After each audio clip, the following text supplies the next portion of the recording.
with a face red as a beet. He was holding, of course, the same rims. I barely had time to turn around to face him when he started yelling at the top of his lungs that he wanted to speak to the manager. Realizing it was me, he threw the rims on the floor and demanded that I give him his car, which he claimed he'd already paid for. We argued for a solid 10 minutes. He wouldn't listen to any of my explanations. During his tirade about his rights, he repeatedly threatened to report me to the police, claimed it was fraud, and insisted I owed him a car, that I'd intentionally destroyed the rims, that I'd scammed him out of a large sum, and so on. I had no desire to keep arguing, so I gave him an ultimatum: either leave immediately, or I'd call the police. That made him blow up even more. He took things to a new level. First, he shoved me.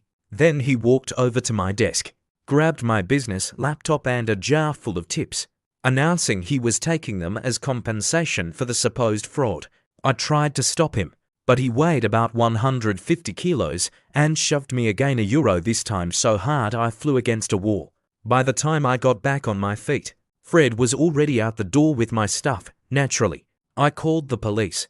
They arrived in about 5 minutes, took my statement, and I gave them the address where Fred lived, along with his phone number. I also had the laptop's serial numbers from the invoice, which would help them track it down. The worst part was that the tips he took weren't even mine.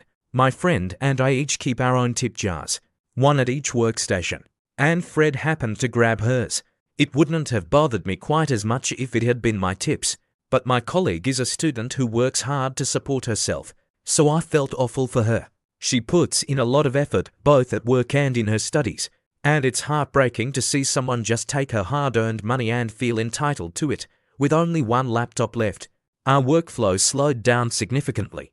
I was about to bring my personal laptop from home so we could keep up with our tasks when something completely unexpected happened.